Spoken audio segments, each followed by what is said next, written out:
Robin Hills, welcome to the conversation today. Jonathan, it's a pleasure to be on your show. Thank you for having me. It's a pleasure to be sitting down with you. You're joining us from the UK. I'm south of Salt Lake City in Utah. And today we're going to be talking about the future of emotional intelligence. I think this is a really fun topic. I always like talking about emotional intelligence, generally speaking.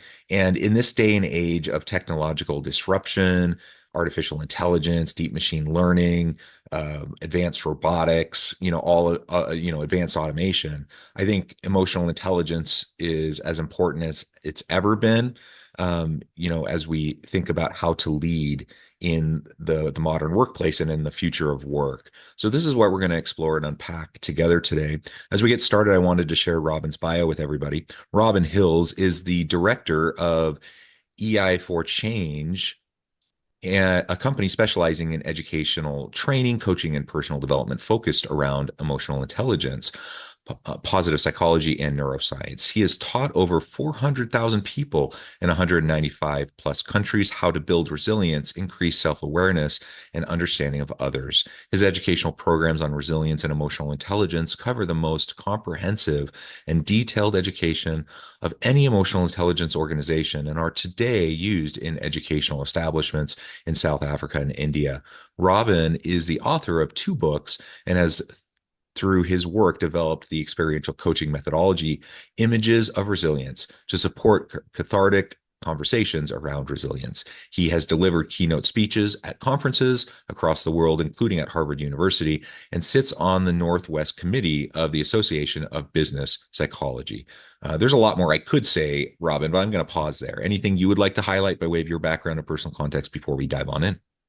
Thank you for giving me this opportunity. Those numbers that you quoted are out of date. It's 500,000 people that take courses, and it's 200 countries. I didn't even think there were Nice. that many in the world, but those are the figures to date, and it seems that they're increasing in popularity.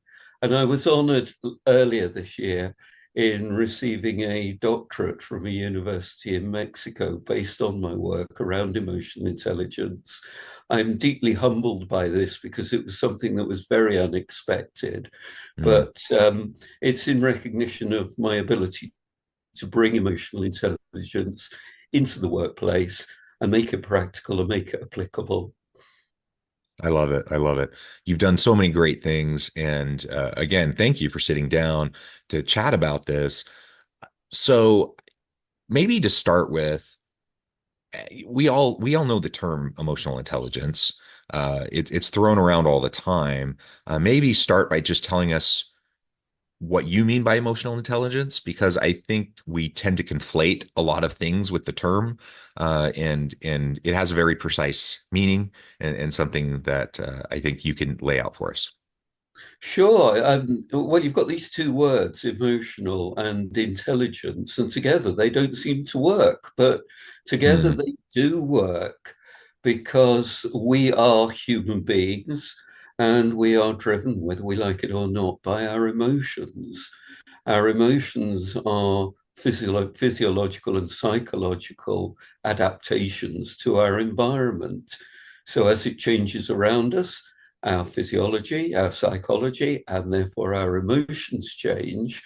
So, going back to your simple question, what is emotional intelligence? Emotional intelligence is being smart with your feelings. It's mm. applying your intelligence to your emotions in order to make good quality decisions, build up authentic relationships, and take appropriate action. Sounds very simple. It is an extremely difficult construct to work with because it is so misunderstood. And of course, because we don't really understand our emotions as well as we should do. Yeah, yeah, excellent. So there's those simple aspects, yet it's hard to do. It's hard to develop emotional intelligence. It's hard to practice it sometimes, especially when we're in the throes of just day-to-day busyness and the grind of work. When we're faced with the challenges of the deep work of relationships, of the interpersonal challenges that we all face, when there's conflict, that's when it's really put to the test, right? It's easy to be quote unquote emotionally intelligent when everything's fine, when everything's happy, and we just go about our pleasant day with people that we like. It's hard to be emotionally intelligent when there's stress, when there's discomfort, when we're frustrated or angry, and when we're in the face of challenge that we're interacting with people around us. That's when it's really put to the test, and we have to decide how we're going to respond and how we're going to react. And that's the reality though of the world that we're in, because more often than not we're going to be in those types of situations because there's constant disruption around us, there's constant change around us, and people are looking to us as leaders to see how we're going to respond and to see how we're going to react and be supportive or not supportive of our teams in those types of moments. So given that kind of a context, given that kind of an environment, what aspects of emotional intelligence do you think artificial intelligence might be able to replicate in the near future?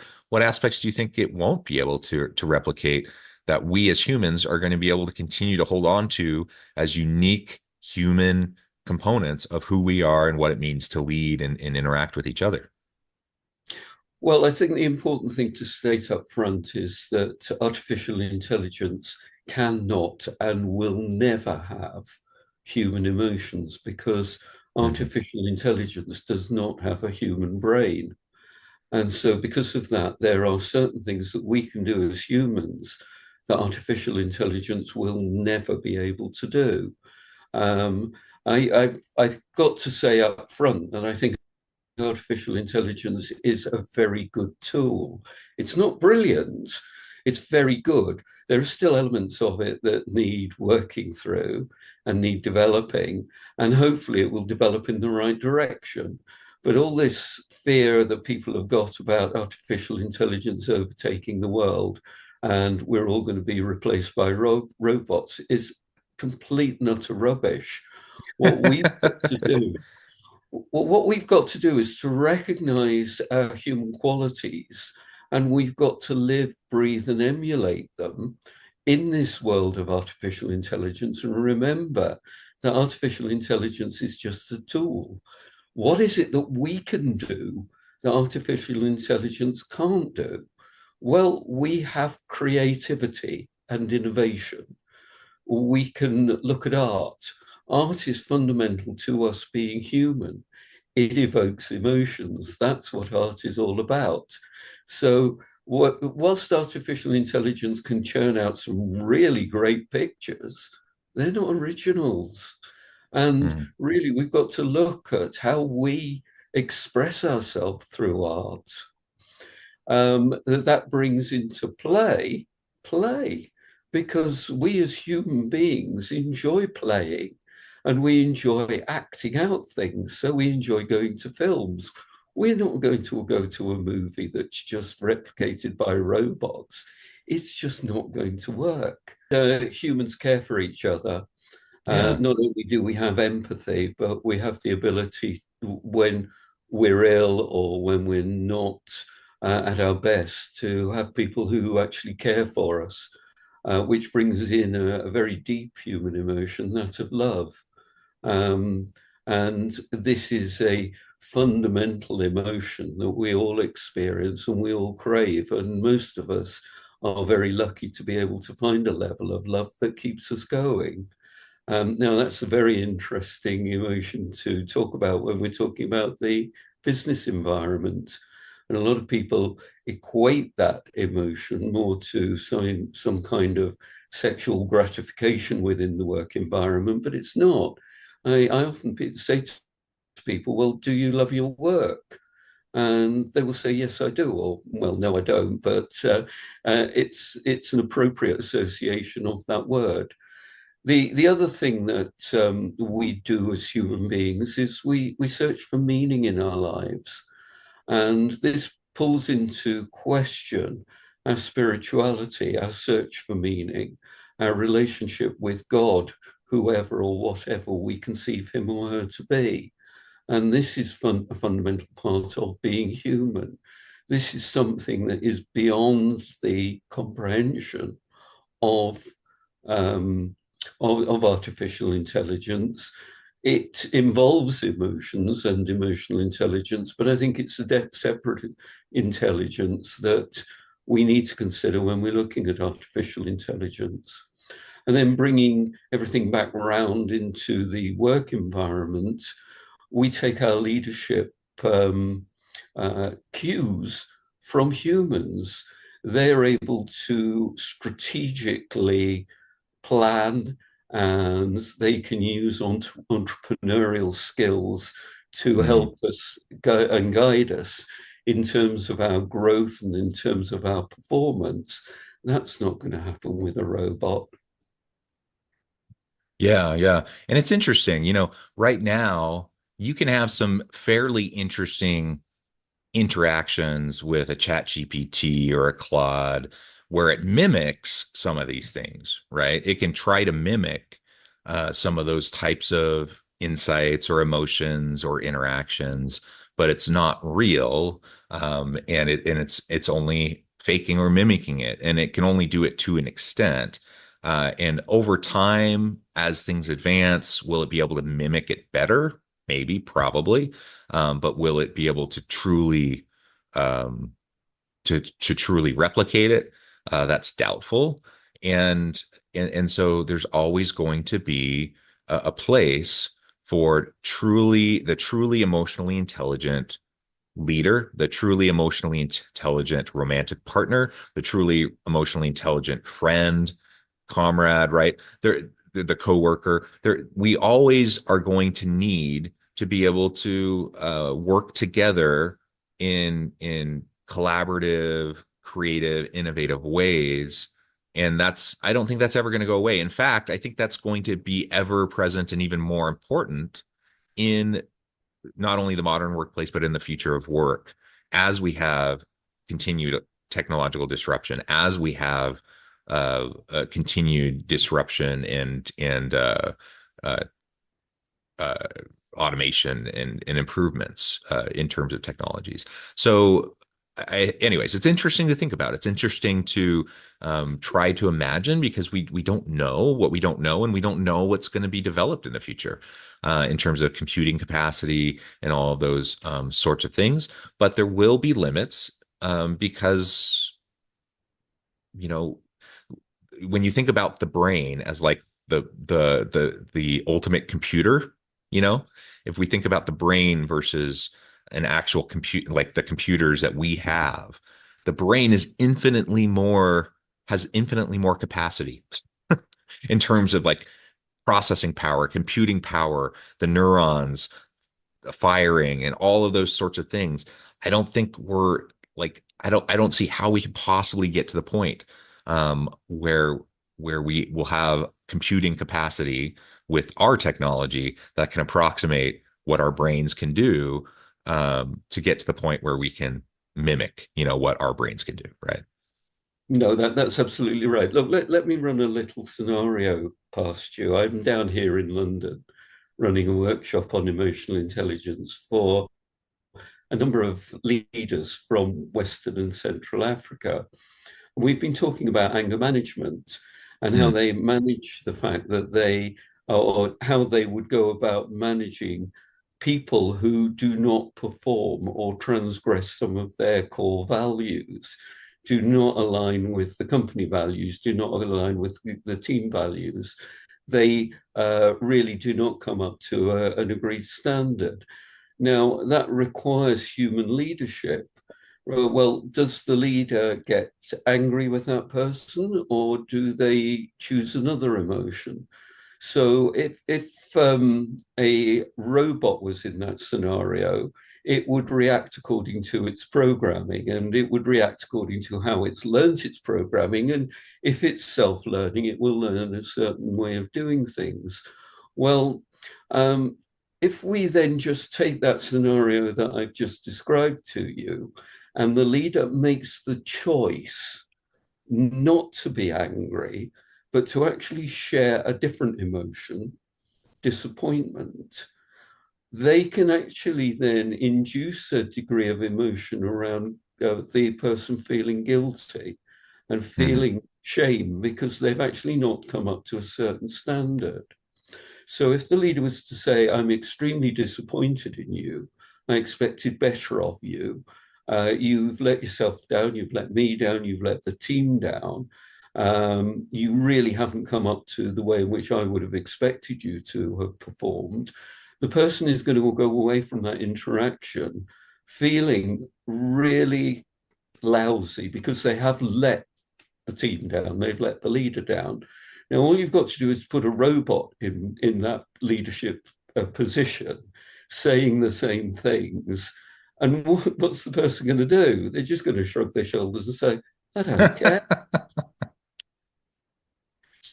So, this is where the human to human connection will never be replicated by a robot. And okay, we can have some really good robot leaders, but they haven't got that ability to connect with humans at the emotional level.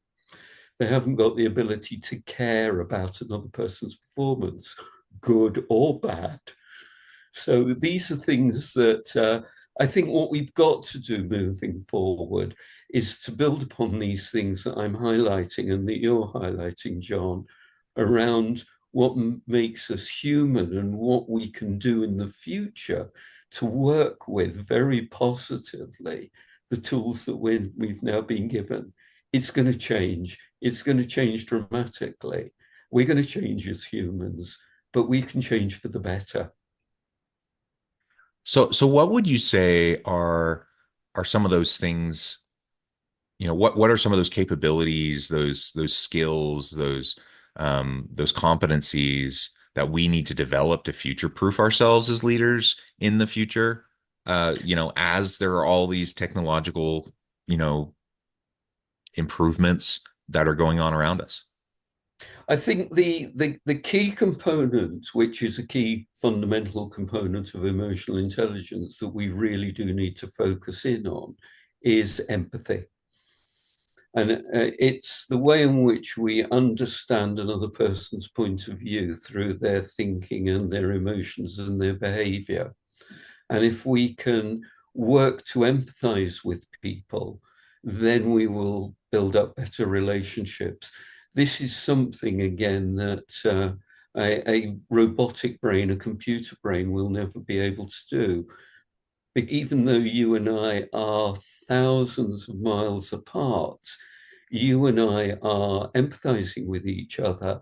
And by so doing, I am influencing your brain structure and you are Hmm. influencing my brain structure.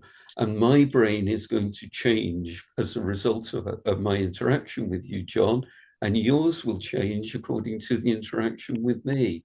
Now, that's not going to happen with a robot. Yes, the algorithm might alter slightly, but the fundamental components of that brain will remain exactly the same. Whereas ours are a lot more plastic. We Yeah. have, uh, hundreds of thousands, billions, millions of years of evolution to get to this point. It's not going to happen with a bit of programming over a few decades. Yeah. Yeah. Absolutely.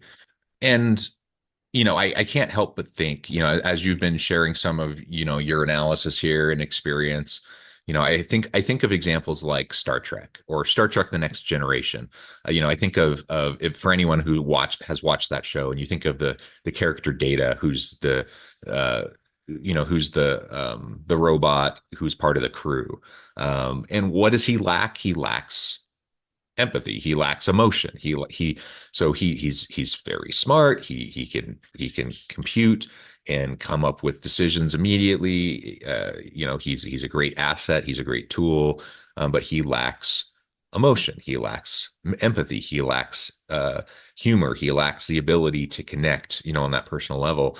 And it's exactly what you're describing, right? It just is fundamentally different than a human to human connection.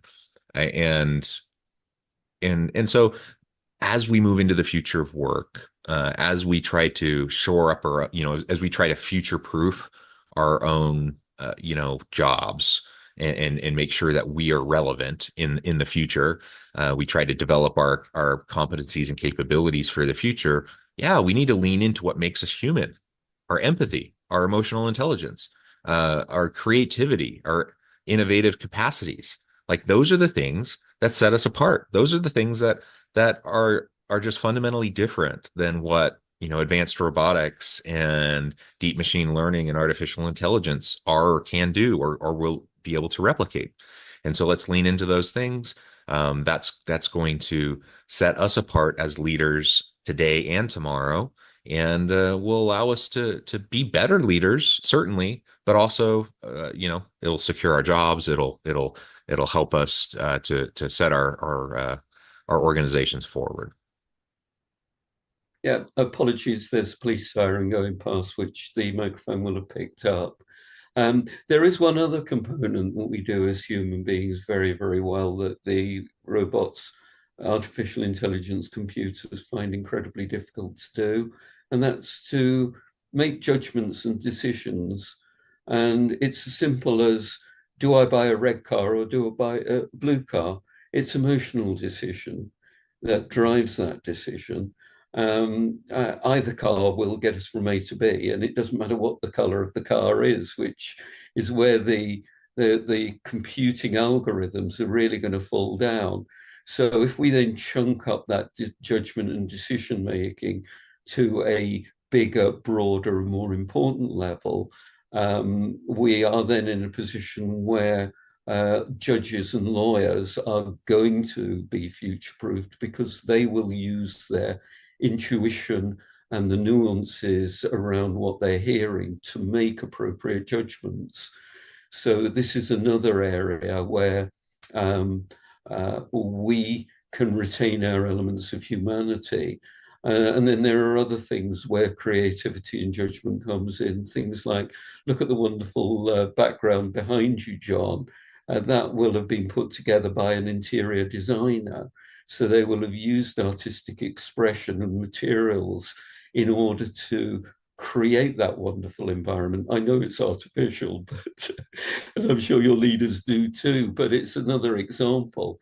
And then after the interview, it's early evening here in London, so I'm going to go out to a restaurant and enjoy a meal that will be cooked and put together by a chef, using their skill and ingredients to make it really tasty and really rewarding for me in terms of not only the flavors and the textures.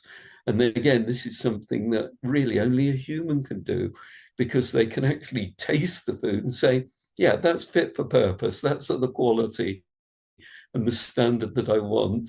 Yeah, go and give it to Robin.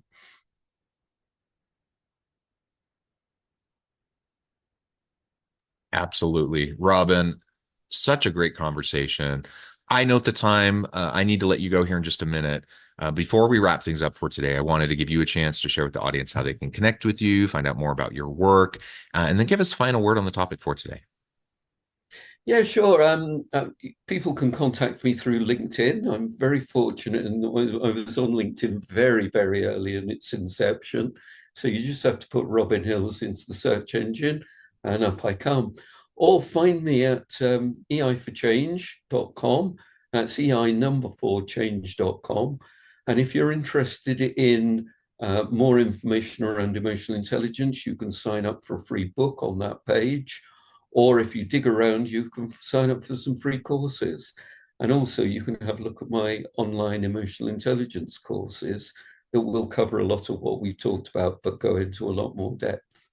So that's how you can find me. And really to wrap things up, I think the important thing is for you, your listeners, and me to go away and really focus in on what makes us special, what makes us unique, because there's never going to be another Robin Hills. There's never going to be another John Westover. So what is it that makes us really engage with the world? What makes us special? And what gives us the meaning to be what we are destined to be?